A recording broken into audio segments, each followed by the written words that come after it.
Muy buenas tardes, queridos hermanos. El Señor les bendiga. Aquí estoy en directo con todos ustedes. Tenemos las 6 en punto de la tarde aquí en las Islas Canarias. Les mando un caluroso saludo a todos ustedes que se van a ir incorporando a lo largo de la tarde. Y como bien saben ustedes, todos los lunes a esta misma hora, nosotros tenemos una cita ya desde hace casi un año. Y el objetivo es dar respuesta a todas las preguntas que seguimos todos los días prácticamente recibiendo. Preguntas de la Biblia, preguntas que no tienen nada que ver con la Biblia, pero aquí estamos con la ayuda del Señor para intentar ayudar, para intentar orientar y dar luz con la palabra de Dios en la mano, eso siempre por delante, ¿verdad? A todas aquellas personas que se han acercado al Señor en los últimos meses, en los últimos tiempos, y han decidido tomarse en serio su comunión, su relación con el Señor. Personas también que llevan muchos años en los caminos del Señor, pero siguen teniendo preguntas. Y personas que a lo mejor por primera vez en su vida comienzan a leer la Biblia y hay cosas que entienden y otras que no entienden. Sea como sea, nosotros siempre pedimos la dirección del Señor para que todo lo que hagamos, para que todo lo que estemos compartiendo en la tarde de hoy, pues sea de bendición para todos ustedes. Dependemos totalmente del Señor. Y una vez más, gracias a todos los que siguen enviando sus preguntas, confiando de que el Señor nos dé la sabiduría necesaria para poder dar respuesta a esas preguntas y al finalizar este espacio, al finalizar este tiempo, poder decir, gloria a Dios, gracias Señor, que tú me has hablado, tú me has aclarado mis dudas y con tu ayuda y con tu bendición seguiré adelante esforzándome cada día en tu reino. Así que si es posible, voy a pedirle a todos los que ya están conectados que hagamos juntos una oración y pongamos este tiempo en las manos del Señor. Oramos. Bendito Padre Celestial, te damos gracias desde lo más profundo de nuestros corazones por esta nueva oportunidad, Dios mío, que nos das de poder estar juntos en torno a ti, a tu palabra. Oramos para que nos dé sabiduría de lo alto y para que podamos responder bíblicamente, correctamente a las personas, a los hermanos que han enviado esas preguntas a nosotros, esperando, Señor, obtener una respuesta. Señor, guíanos, ilumínanos, Señor, y que tú puedas tocar corazones y transformar vidas en esta tarde, en el nombre de tu amado Hijo Jesús. Amén y amén. Gloria al Señor.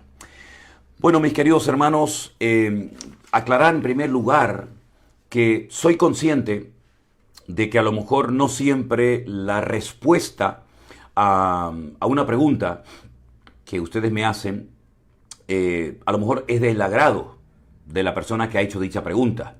Quiero decir con esto que mi objetivo no es decirle lo que tal vez usted a lo mejor en el fondo quiere que yo le diga, sino que mi obligación como pastor y como siervo de Dios es darle la respuesta bíblica. Repito, no lo que a usted le gustaría que yo dijera, sino decirle con la mano en el corazón, hermano, hermana, la Biblia dice esto. A lo mejor tal vez no es de su agrado lo que yo le he dicho, pero aquí no se trata de agradar a los hombres. Aquí se trata de agradar a Dios y de cumplir con su voluntad. ¿Se acuerdan ustedes aquella época que tuvimos, aquella temporada, tantos y tantos programas donde la gente preguntaba sobre el hablar en lenguas y hablar en lenguas? ¿Y qué es lo que yo decía en aquel momento? Que no es un requisito indispensable para la salvación el hablar en lenguas. Que no tienen por qué sentirse mal ni condenados los hermanos que no hablen en lenguas. Que no podemos obligar a nadie a que hable en lenguas. Y bueno, algunas personas dieron gracias y gloria a Dios por aquellas respuestas y tal vez a otros no les hizo, como decimos por estas tierras, mucha gracia que yo enseñara y dijera aquellas cosas. Pero es lo que dice la Biblia. Hablan todos en lenguas, tienen todos dones de sanidad, profetizan todos, ¿verdad que no? Dios reparte a cada miembro de su cuerpo, de su amada iglesia, los dones como Él quiere. Por lo tanto, mis queridos hermanos, no estoy aquí para decir lo que a algunos les gustaría que yo dijera, sino estoy aquí para agradar a Dios y para hablar de Él y de su palabra. ¿Se acuerdan ustedes cuando mucha gente que no estaban casados o no estaban casados hacían preguntas y preguntas y yo siempre les decía lo mismo: vivan en orden delante de Dios y delante de los hombres. No es bíblico que una pareja llamada cristiana estén conviviendo años y nunca arreglen su situación legal delante de los hombres y delante de Dios. ¿Por qué digo todo esto? Porque puede ser que en esta tarde, al menos con algunas preguntas que ustedes me han mandado, a lo mejor la respuesta no sea del agrado del que ha hecho la pregunta. Pero vuelvo a recalcar, aquí de lo que se trata es de descubrir a la luz de las Sagradas Escrituras cuál es la voluntad de Dios, qué es lo que Dios nos manda, qué es lo que dice la Biblia. Y otro tema parecido pasa, por ejemplo, con el tema de la idolatría. Yo sé que hay muchas personas que aman a sus ídolos, los han venerado, los han adorado durante años. Pero mi obligación, ¿cuál es? Decirles lo que dice la Biblia. Y quiero decir lo siguiente y dejar bien claro. En todas las Biblias del mundo, repito, en todas las Biblias del mundo, da igual si son versión Reina Valera del 60 o Nueva Versión Internacional o Biblia de las Américas o la Biblia Nácar Colunga, da igual. En todas las Biblias dice lo mismo. La Biblia no es evangélica, la Biblia no es católica, la Biblia, es la palabra de Dios. Y cuando leemos los 10 mandamientos, en todas las Biblias del mundo dice lo mismo, que no podemos adorar imágenes, que no podemos postrarnos ante ellas y adorarlas. En fin, a lo mejor a algunas personas les gustaría que yo dijera otra cosa, pero no lo puedo decir, porque estaría pecando contra mi Dios, estaría yendo en contra de su palabra, y nada más lejos de mi intención. Así que, dicho esto, yo voy a intentar con la Biblia en la mano responder a las preguntas que hemos recibido en estos últimos días, que han sido muchísimas preguntas hemos recibido. Probablemente no le podré dar respuesta a todas, pero voy a comenzar por las preguntas que se quedaron sin responder el último día, la pasada semana. Carmen, una hermana llamada Carmen, pregunta lo siguiente. Una vez explicó que no se transfieren los pecados de los padres a los hijos, pero he leído en algunas versiones de la Biblia lo siguiente, y cita el versículo de Ezequiel capítulo 18, versículo 2, que yo paso a leerlo, y dice así. Por cierto, sería muy bueno que si tienen la Biblia a mano, busquen conmigo los textos que yo voy a leer. Repito, Ezequiel capítulo 18, verso 2 dice: ¿qué pensáis vosotros, los que usáis este refrán sobre la tierra de Israel, que dice: los padres comieron las uvas agrias y los dientes de los hijos tienen la dentera? Eso era un refrán popular, un refrán de la época. Pero hay que leer el versículo siguiente, que dice así: vivo yo, dice Jehová el Señor, que nunca más tendréis por qué usar este refrán en Israel. Es decir, una cosa era el refrán popular, lo que la gente opinaba, y otra cosa muy distinta es la realidad espiritual. La pregunta de esta hermana es: ¿me podría explicar qué significa eso de que los padres comieron las uvas y los hijos tuvieron la dentera, las uvas agrias? Bueno, ellos creían que los pecados, no las consecuencias de los pecados, que es una cosa muy distinta. Una cosa es el pecado en sí mismo y otra cosa muy diferente es o son las consecuencias de los pecados. Es cierto que la Biblia dice que Dios visita la maldad sobre los padres, sobre los hijos, hasta la tercera y cuarta generación de los que me aborrecen, no de los que aman a Dios. El pecado es personal. Mi pecado no lo transfiero a mi siguiente generación, a mis hijas, o sus hijos llevan su pecado. Pero muchas veces las consecuencias de los pecados que hemos cometido las pueden llevar lamentablemente nuestros hijos. Pero ahora bien, los pecados no se transfieren, como tampoco la salvación se transfiere de padres a hijos, de generación en generación. La salvación es personal. Usted no se puede convertir por sus hijos, por su marido, por su esposa, por sus nietos. No, no, no, no. La salvación es personal, el pecado exactamente igual. Pero, ¿qué ocurre? El resultado de mi salvación, el resultado de mi conversión, pues lógicamente va a bendecir de alguna u otra manera a las personas que me rodean. El gozo, la paz, la alegría, la bendición de sentirme perdonado, saber que el Señor está conmigo, todo eso lo voy a poder transmitir, pero no la salvación. Exactamente igual ocurre con el pecado. La persona que ha caído, por ejemplo, en el alcoholismo, la persona que es un esclavo de las drogas, bueno, es un esclavo. Y las consecuencias a veces en forma de enfermedades las pueden experimentar sus hijos, lamentablemente. Pero el pecado es intransferible. Por lo tanto, el Señor lo que intentaba decirle a aquella generación es, miren, déjense de refranes, porque aquí no se trata de refranes ni de dichos populares, aquí se trata de creer lo que tenemos que creer. Un refrán no deja de ser eso, un refrán, una opinión popular. Pero nosotros no depositamos nuestra fe en refranes. Nosotros depositamos nuestra fe en Dios, en sus promesas y en su bendita palabra. Por lo tanto, eso de que, bueno, yo como las uvas y la sensación de esas uvas agrias la van a experimentar mis hijos, eso no es cierto. Eso era como decir, bueno, yo peco y después le paso el pecado a mis hijos. Eso no es bíblico. Las consecuencias del pecado son una cosa que no tiene nada que ver con el pecado, que es intransferible, como la salvación también lo es. Espero que haya podido responder, querida hermana Carmen, a su pregunta en esta tarde.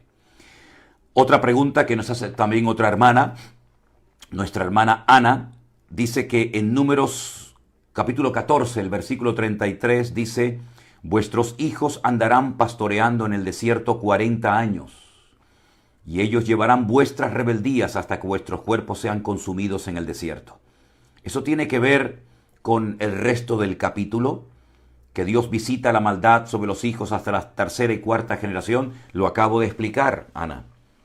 Lamentablemente, aquella generación que salió de Egipto no entró a la tierra prometida por desobediencia, por incredulidad, sobre todo también por el pecado de los exploradores que hablaron mal de la tierra, y Dios castigó a toda la nación a que estuvieran dando vueltas y vueltas un año por día, total 40 días, 40 años, y lógicamente los hijos pues no entraron y los padres se quedaron en el desierto dando vueltas, sino que sufrieron lamentablemente el castigo, las consecuencias del pecado de sus padres, pero tuvieron la gran bendición de poder entrar 40 años después a la tierra prometida. Así es que dejemos claro esto, porque ha habido mucho abuso, e incluso me consta, no porque yo lo haya vivido en carne propia, sino porque me lo cuentan hermanos que han tenido esas lamentables experiencias de tener que estar pidiendo perdón y creyendo que hay maldiciones que están sobre ellos por los pecados que sus antepasados cometieron, de modo que si alguno está en Cristo, nueva criatura es. Las cosas viejas pasaron, he aquí todo es hecho nuevo. Los hijos no llevarán los pecados de los padres, ni los padres llevarán los pecados de los hijos. Le preguntaron los discípulos una vez al Señor, Juan capítulo 9, pueden buscarlo y leerlo después. Señor, ¿quién pecó? ¿Este o sus padres para que éste haya nacido ciego? ¿Y qué dijo el Señor? Este ha nacido ciego para que la gloria de Dios se pueda manifestar en él.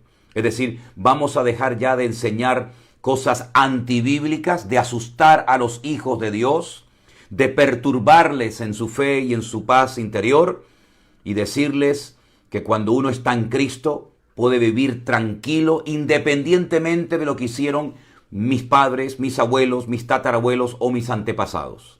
El Señor perdona y olvida, y toda maldición la torna, la cambia, la transforma en bendición. Y si no, estudien ustedes lo que fue la vida de Rahab, la ramera, antes y después de formar parte del pueblo de Dios. Cómo incluso aparece en el árbol genealógico de nuestro Señor Jesucristo. Porque el Señor cambia y transforma las maldiciones en bendiciones.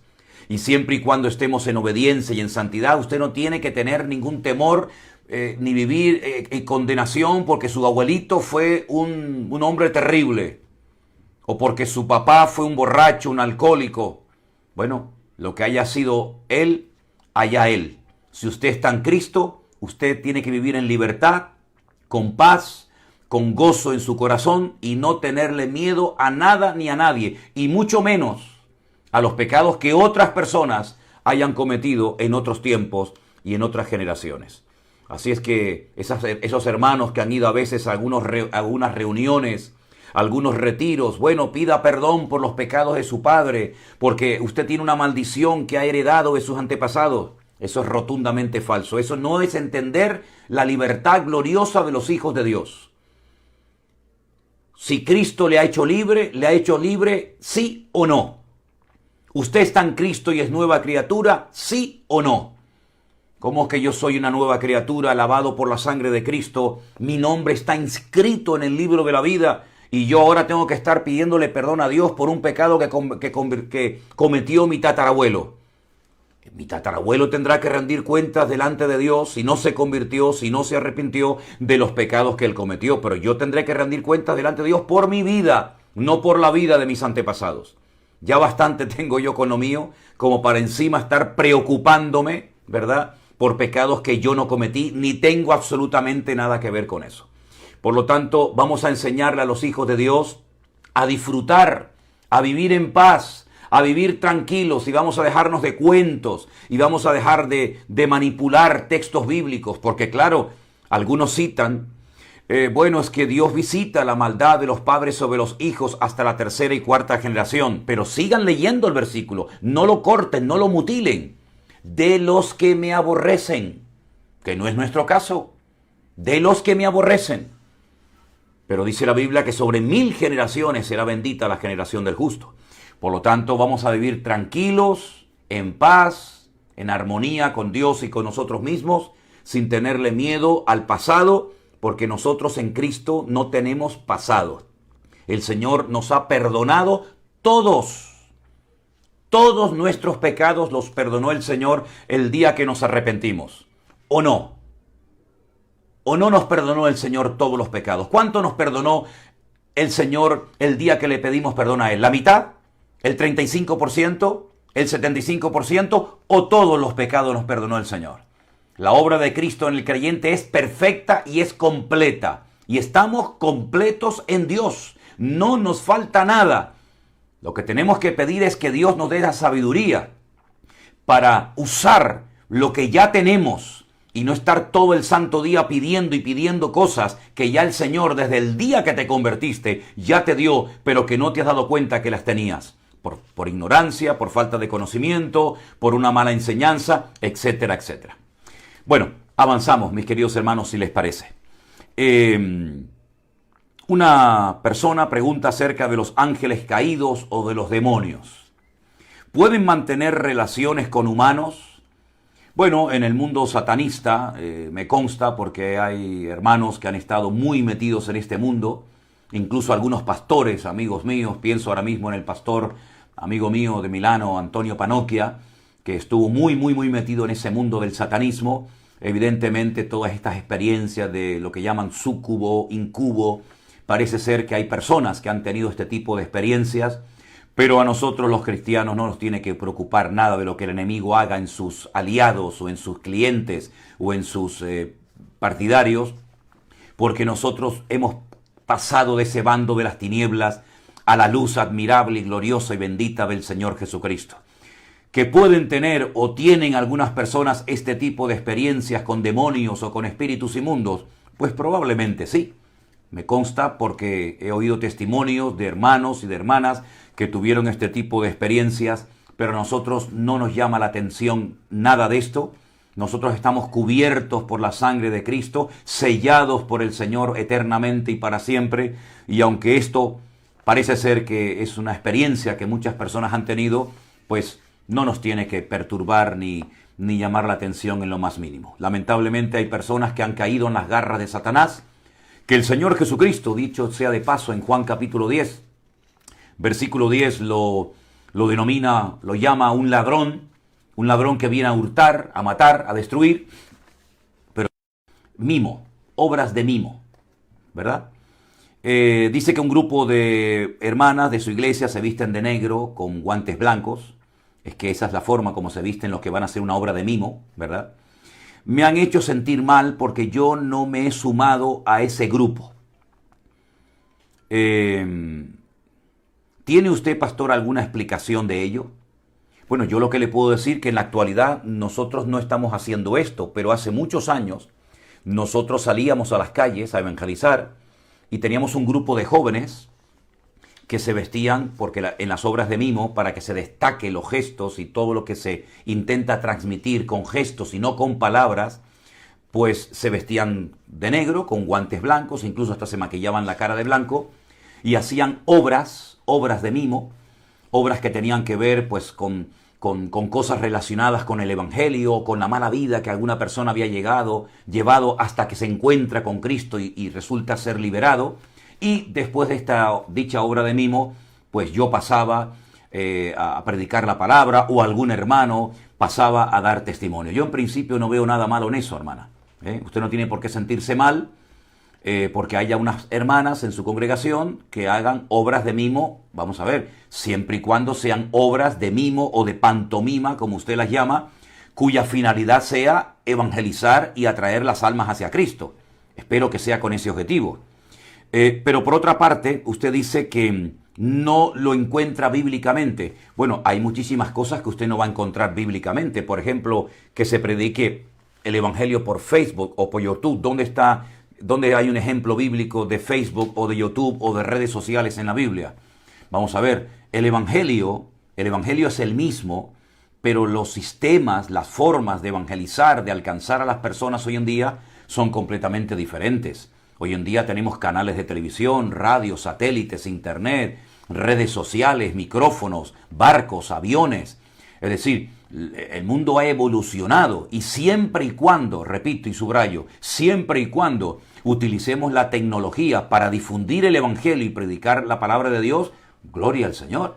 Es decir, sin las redes sociales, sin este canal de Facebook, que no lo ha fundado un cristiano, no lo ha inventado un creyente lleno del Espíritu Santo, un pastor evangélico, sino una persona que probablemente, no sé, no lo conozco personalmente, a lo mejor no es ni creyente, pero que gracias a este invento extraordinario, en este momento miles de personas en muchas partes del mundo están siendo ministradas o alcanzadas con la palabra de Dios. Por lo tanto, el que no encontremos algo que se hace hoy en día para difundir el evangelio en la Biblia no significa de que sea malo. Ahora bien, esta hermana me sigue diciendo en su pregunta que asiste con su esposo a una iglesia donde han colocado juegos de mesa, han puesto una mesa de billar, y estoy convencida de que debo marcharme de ahí, pero mi esposo está muy apegado, muy contento con esa iglesia. ¿Cómo debo de manejar la sujeción a mi esposo en este caso? Le saludo desde Puerto Rico y oramos por usted. Vamos a ver, la sujeción a su marido y encima convertido, encima cristiano y miembro de una iglesia, no se negocia, hermana. La Biblia no dice que la esposa tiene que estar sujeta a su marido siempre y cuando su marido asista a una iglesia a la que usted en la que usted esté contenta. Si su marido es cristiano, primeramente dele gracias a Dios de que su marido es convertido y se está congregando. El que en una iglesia haya una mesa de billar, en un salón donde los jóvenes pueden estar, yo particularmente, por eso ya dije al principio, porque ya conozco y sé que los religiosos ante algunas cosas que yo comparto y digo se ponen nerviosos, porque los religiosos son esas personas que ni comen ni dejan comer y siempre están cuestionando a los demás y siempre están con un dedo señalando a los demás y se olvidan de que hay más dedos que los señalan a ellos, ¿verdad? Por eso dije al principio que puede ser que algunas respuestas que yo he dado en el pasado o dé en el día de hoy, a lo mejor a alguno no le haga gracia. Yo le voy a poner un ejemplo. Nosotros tenemos una mesa de ping-pong en nuestra iglesia. Los jóvenes apenas o prácticamente nunca la usan, pero yo prefiero que los jóvenes de nuestra congregación, estén jugando en una mesa de ping-pong o hasta de billar dentro de un salón habilitado para que ellos puedan estar entretenidos y puedan pasar las tardes con otros jóvenes cristianos, a que se vayan al mundo a hacer, vete tú a saber qué otra cosa. Por lo tanto, no seamos a veces tan religiosos, tan cerrados. ¿Qué problema hay que en una congregación, en una iglesia, en un salón de jóvenes, haya estos dardos que se tiran, una mesa de ping-pong, una mesa de billar, unos ordenadores para que los jóvenes estén, digamos, en internet, una especie de ciber, ¿verdad? Vamos a ver, yo creo que también tenemos que darnos cuenta de que hay hoy en día una serie de cosas que, sabiéndolas utilizar sabiamente para el Señor, no son malas, ¿verdad? Una mesa de ping-pong no es mala, una mesa de billar no es mala, lo que es malo es el hombre, no la mesa en sí misma. Ahora, usted me habla de juegos de azar, yo no sé a qué juegos de azar se refiere usted, no sé si se están dedicando a vender lotería, no sé a qué juegos de azar usted se refiere, pero sí le digo algo. Si su marido está contento en la iglesia, es convertido y es cristiano, déjese de estar cuestionando el si me sujeto o no me sujeto, si voy o no voy con mi marido a la iglesia, porque su deber es estar al lado de su marido. Eso es lo que a usted le debe de, no de preocupar, sino de ocupar. Si han puesto una mesa de billar o de ping-pong o de cualquier otra cosa en la iglesia, bueno, hermana, mire, seamos también un poco abiertos de mente, pero lo importante es que usted esté al lado de su marido. Eso es lo que usted debe de hacer, estar siempre al lado de su marido. Y si va a la iglesia, oye, en esa iglesia se predica una sana doctrina, porque claro, hay muchas cosas que usted no me cuenta. Usted no me dice si el pastor en esa iglesia enseña o no sana doctrina. Usted no me dice si en esa congregación se alaba y se glorifica al Señor. Si estas cosas se están haciendo, no se vaya de la iglesia. Usted tiene que estar al lado de su marido. Usted tiene que apoyar a su marido y darle gracias a Dios de que esté contento asistiendo a esa congregación. Y si hay hermanas, usted no quiere participar de ese grupo, que hacen, como usted dice, pantomima o mimo, y se visten de negro para hacer obras de teatro, para atraer a las almas para Cristo, bendito sea Dios. Bendito sea Dios. En fin, yo es lo que le puedo decir. A lo mejor usted esperaba de parte mía otra respuesta, pero yo le digo sinceramente, ¿qué más quisiera yo? Créame, de verdad, ¿qué más quisiera yo poder ofrecerles a los jóvenes de mi iglesia un salón donde tuvieran una serie de cosas para que ellos pudieran llevar a sus amistades y poder tener como una especie de, vamos a decir, de cafetería donde pudieran pasar las tardes los jóvenes y poder ver alguna película cristiana o jugar una mesa de billar o de ping-pong? Qué lindo sería, ¿verdad?, que las iglesias no solamente ofrecieran cultos, sino también actividades, digamos, sanas para que los jóvenes. Qué lindo sería poder tener un gimnasio cristiano. Claro, yo sé que algunos religiosos van a poner el grito en el cielo, pero qué lindo sería si pudiéramos tener canchas de fútbol, canchas de básquet, para que los jóvenes pudieran estar, digamos, dentro de la congregación con otros jóvenes. Ahora, en cuanto a loterías, ojo, loterías, apuestas, eso es, como decimos aquí, harina de otro costal. Eso es otro tema. Ya si hay apuestas, si hay dinero de por medio, estoy totalmente en contra de eso. Totalmente en contra de eso. Eso no tiene que permitirse.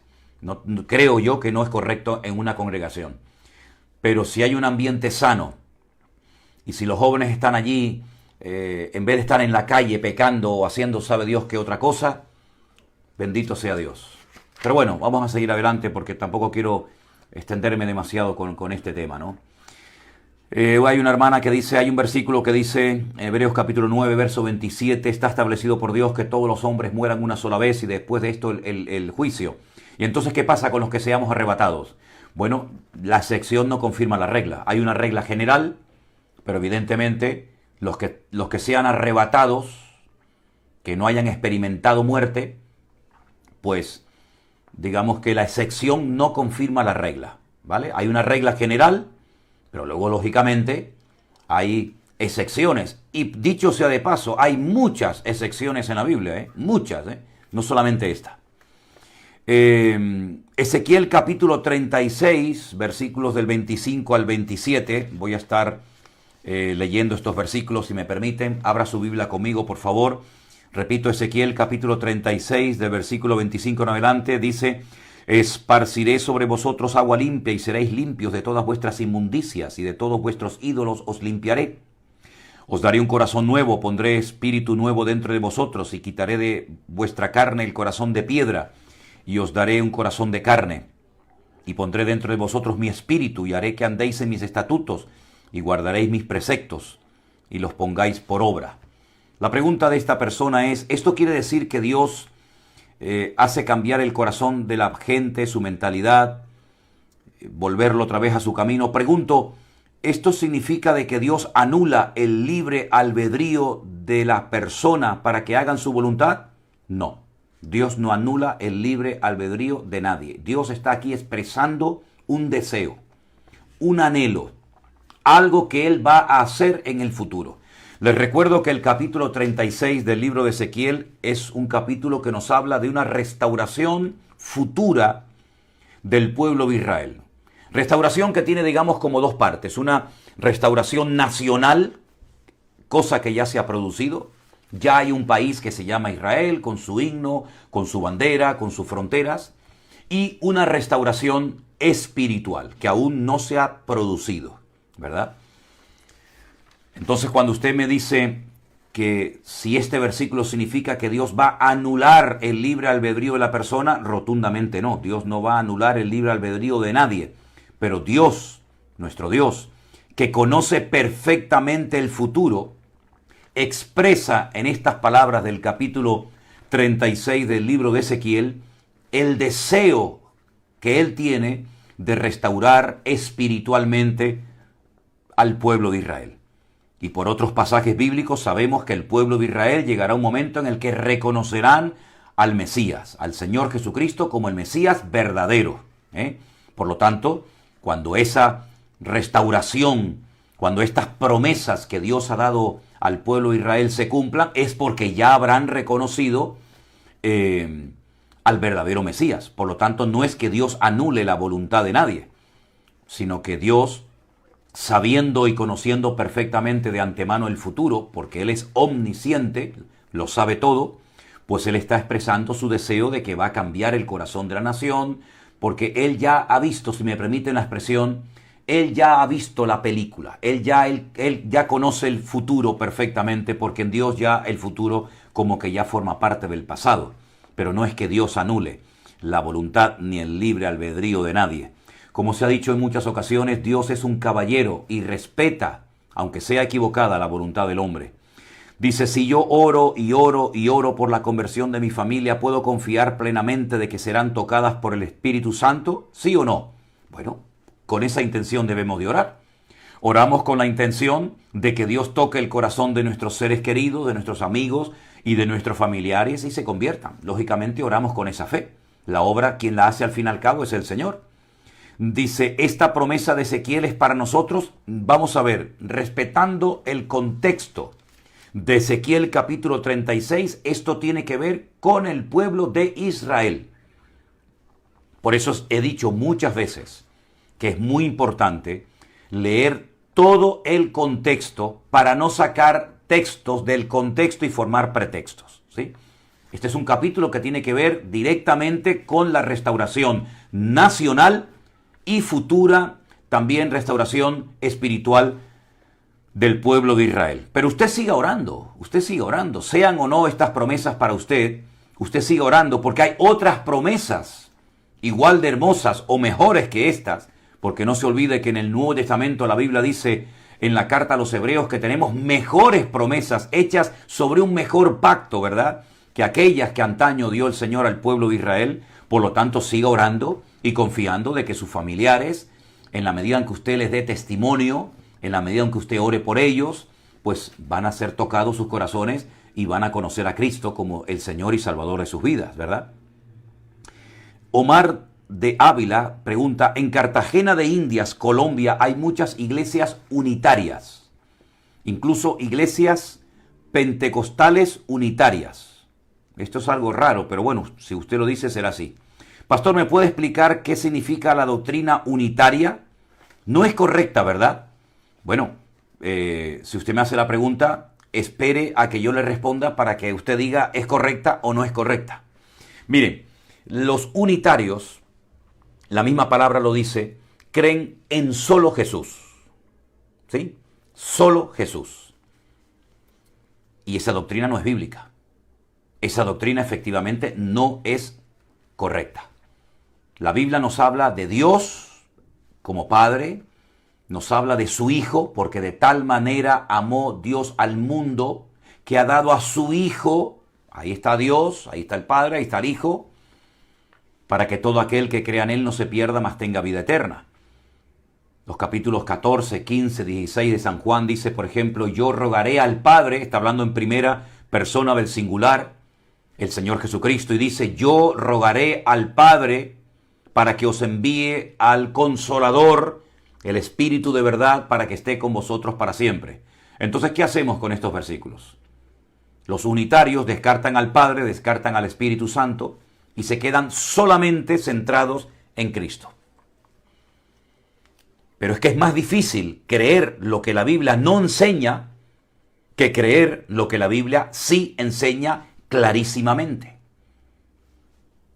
El primer nombre que aparece de Dios en la Biblia es un nombre que está en plural, Elohim. Es el primer nombre que aparece de Dios en la Biblia, Génesis 1.1. Bereshit bara Elohim. Primeras palabras del Génesis 1.1. Es un nombre que está en plural, ¿verdad?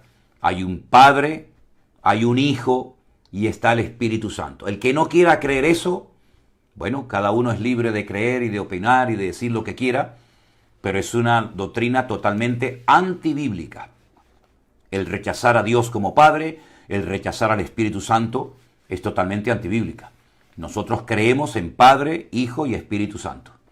Es cierto que la palabra Trinidad no aparece en la Biblia, estoy totalmente de acuerdo, totalmente de acuerdo.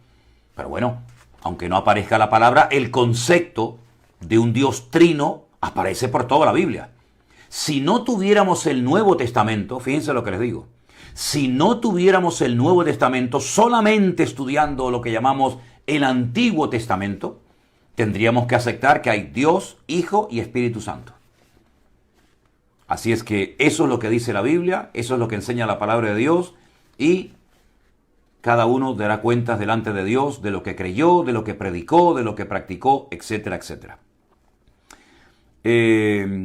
Por otra parte, hay una persona que dice, pastor, la palabra copa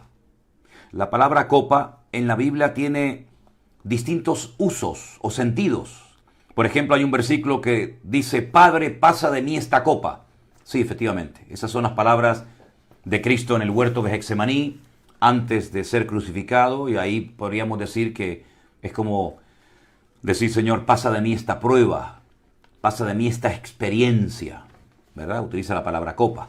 Pero también usted menciona el versículo o el capítulo 23 del Salmo cuando dice, mi copa está rebosando. Bueno, es una palabra que se emplea para distintas cosas, ¿verdad? Son términos que pueden emplearse para distintas situaciones o experiencias de la vida. Mi copa está rebosando. Mi vida está llena, estoy pletórico de Dios, estoy lleno del Señor. Cuando dice el Señor, pasa de mí esta copa, pues hay que adaptar la palabra al contexto en el cual se está utilizando la palabra, ¿verdad?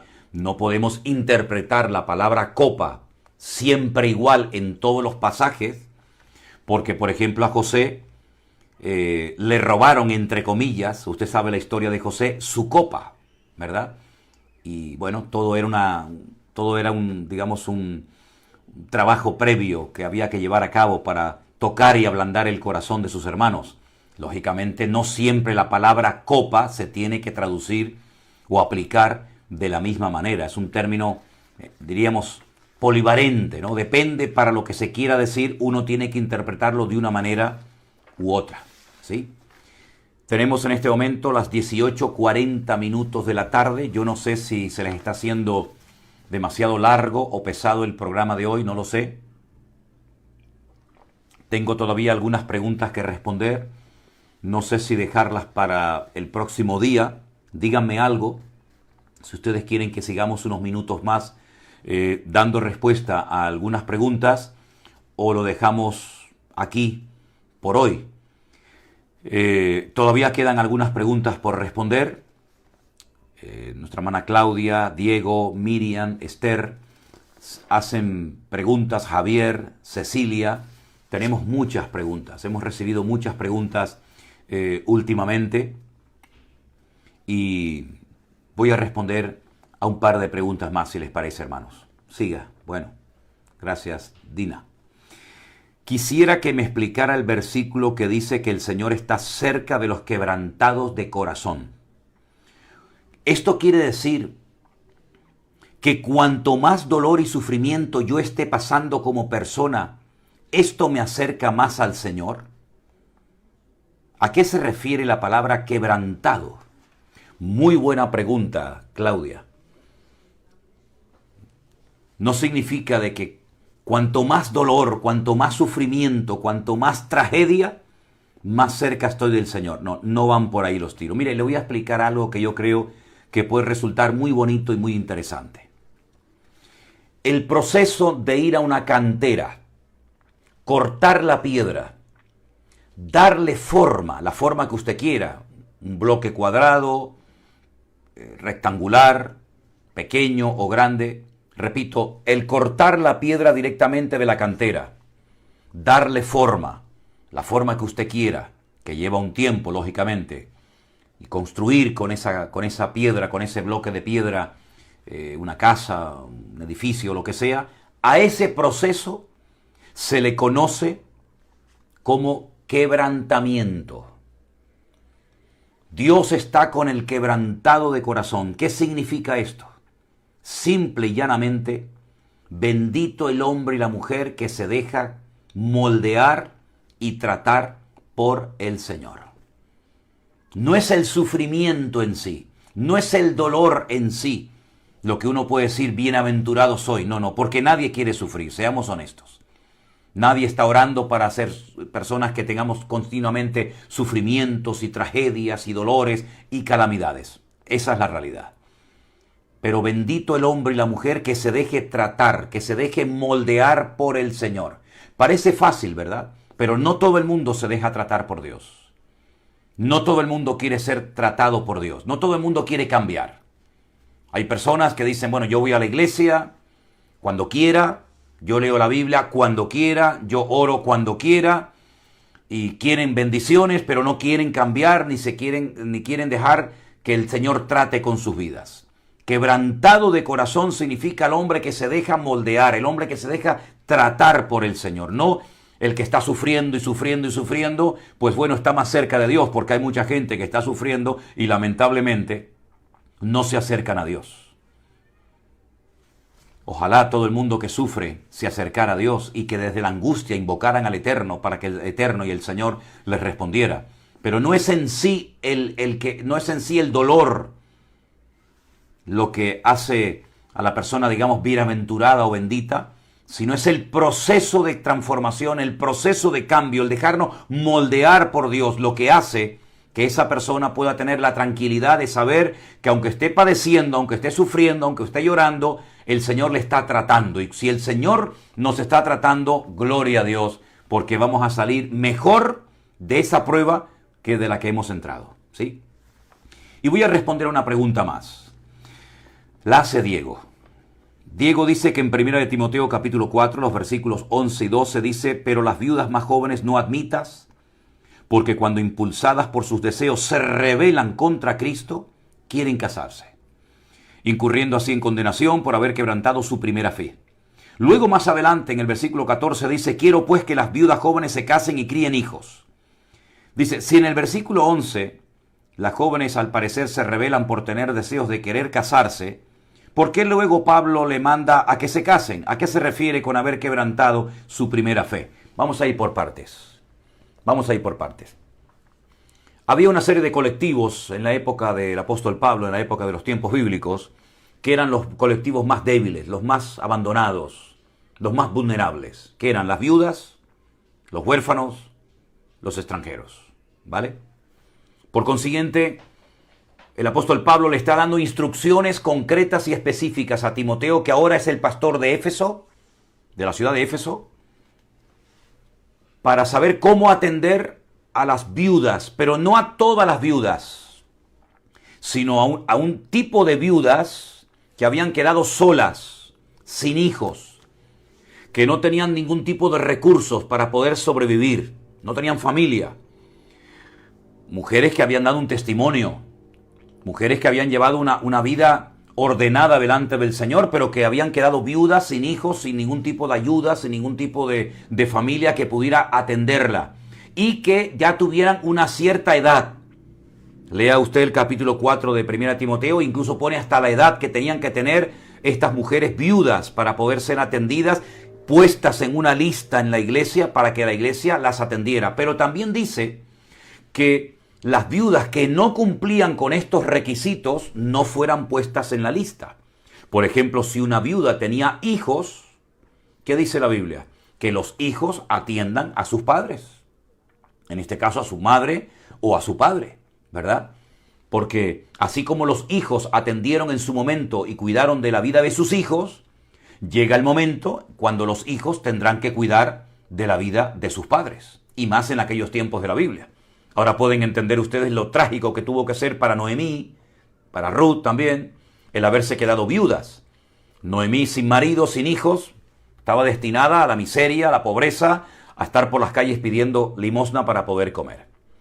Ahora, Pablo también habla de viudas jóvenes, que les dice cásense. Y también habla de unas viudas que habían dejado su primera fe, se habían apartado del Señor, se habían enfriado, y que se habían rebelado contra Cristo.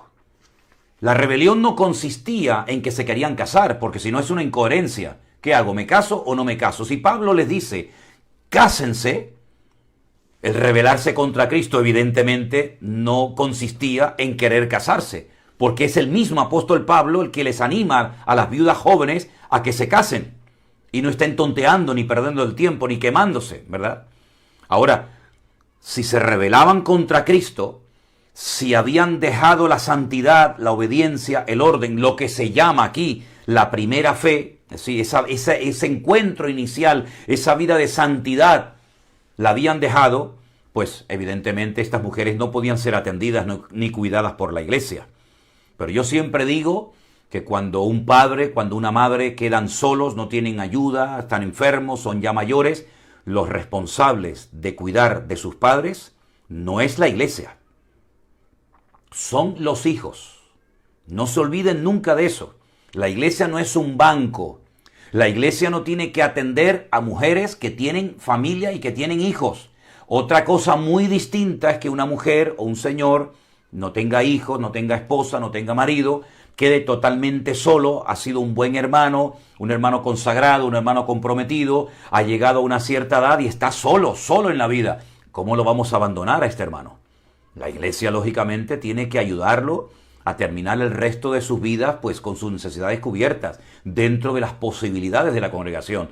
Pero cuando una mujer, viuda o separada, o ya enferma o con una cierta edad, o un hombre, ha quedado solo, pero tiene algún hijo, alguna hija, son sus hijos los que tienen que cuidar de sus padres y no la iglesia, ¿verdad? Por lo tanto, no era pecado volver a casarse en el caso de las viudas jóvenes. El problema no estaba en eso. El problema estaba que se habían rebelado contra Cristo.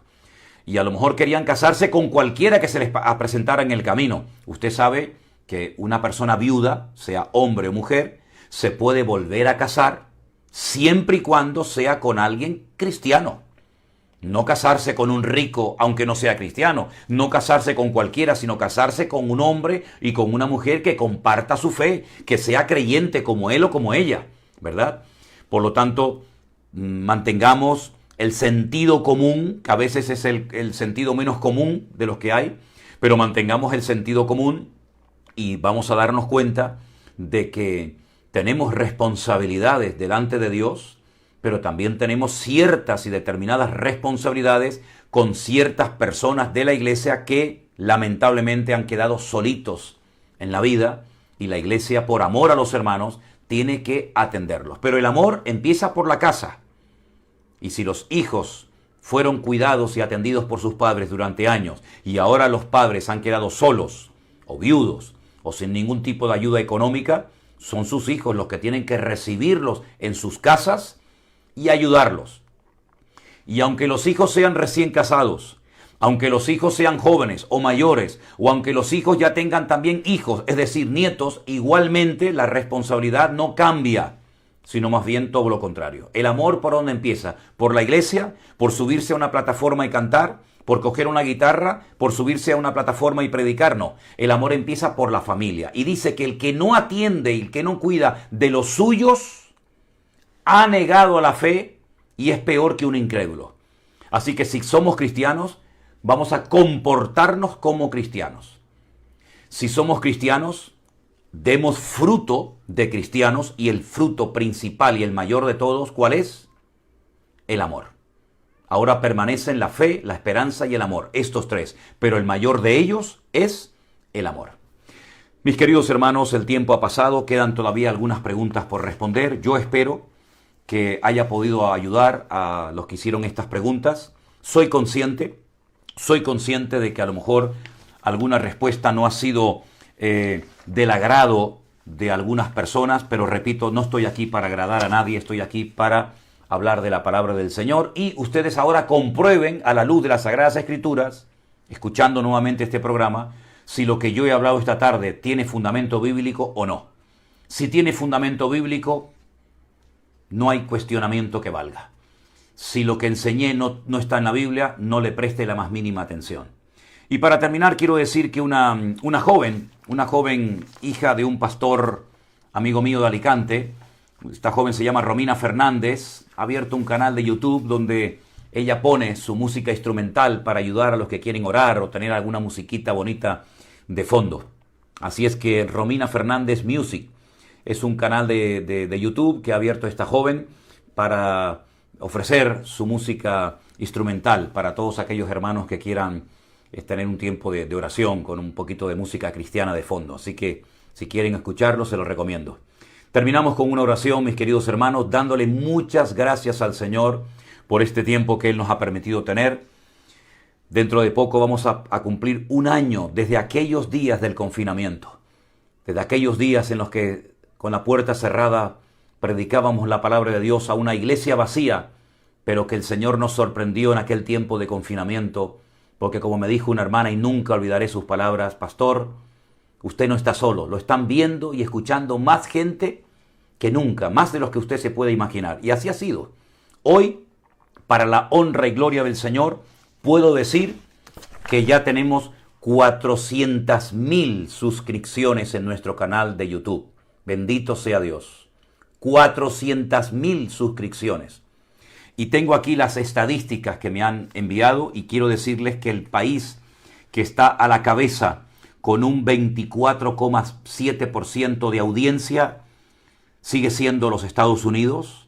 A continuación, México con un 19,2% son los que más nos escuchan.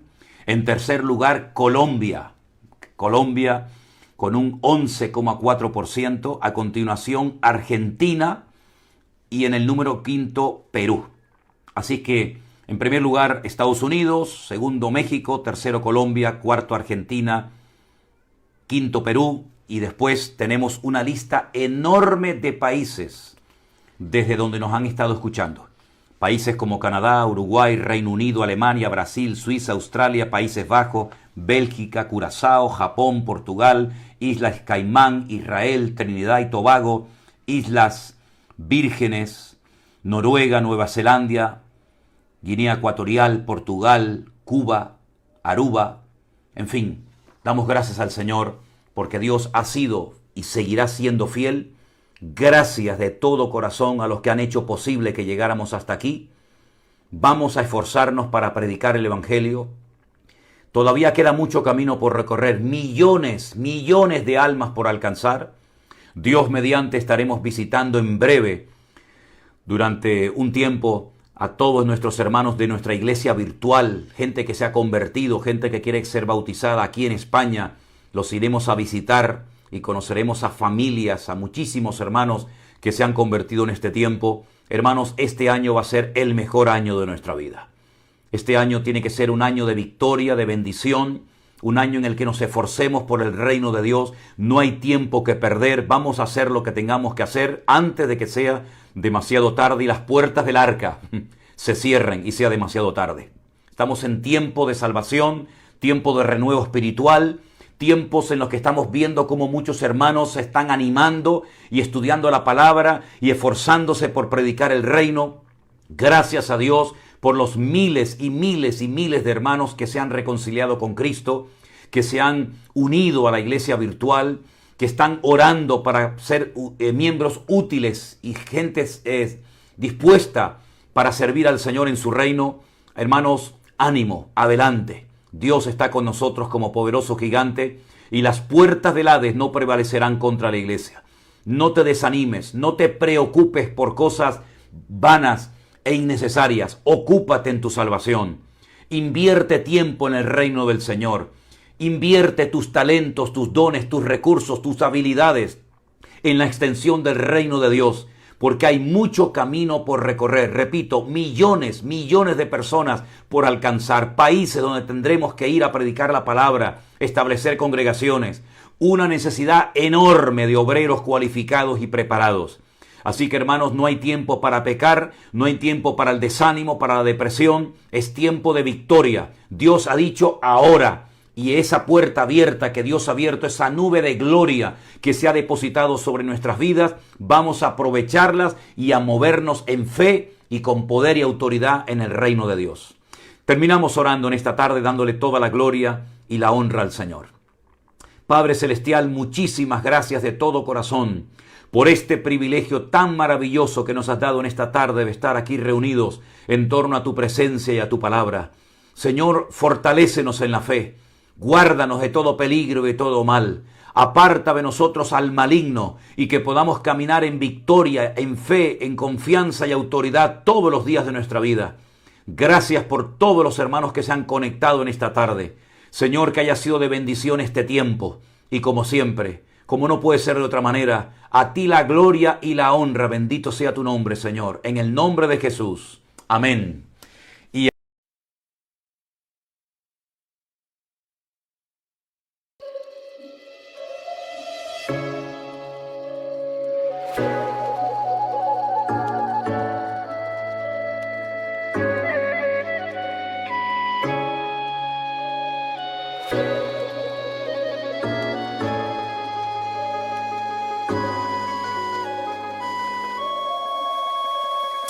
Hãy cho ta mong cầu để ngày sau ta gặp nhau, trao cho ta miếng trầu, trao hết tình duyên này. Lang thang không bên đời, một ngày mưa rông vội rơi. Ta như con thuyền đang trôi vơi, buông lơi một chút nữa vời, rồi sương rơi nơi làn đời. Trong đêm nay mờ mây khói, chìm vào một giấc chiêm bao, mệt không say bằng câu đưa tình. Chờ người đứng bên hiên ngao, thương em mây hồn ta ngát, tan mê man vào chốn này. Em như mây vội trôi mất, kề tấm thân ta vẫn còn đây. Trong nhân gian nhìn ai thấu, mong sao duyên mình không cạn, mang theo bao điều lưu luyến.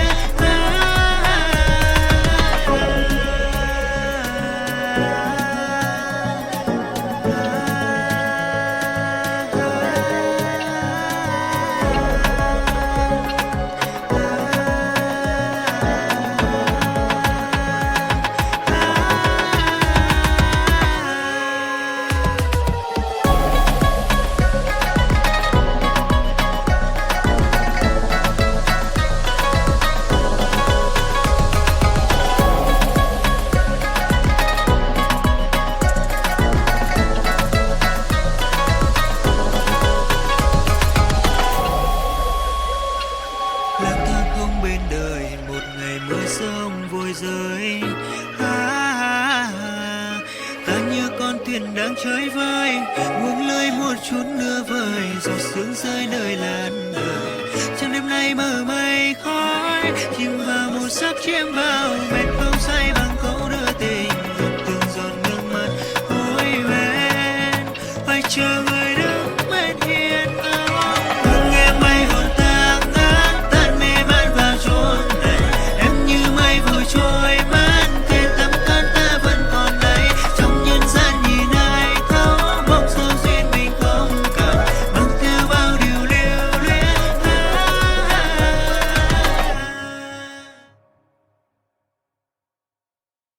Amén. Mis queridos hermanos, ha sido un placer estar con todos ustedes en esta tarde. Dios les bendiga. Mañana otra vez por la mañana, como siempre, todos los días a la misma hora, estaré compartiendo el devocional. Bendiciones y que pasen todos un resto de día en paz y con la bendición del Señor. Bendiciones.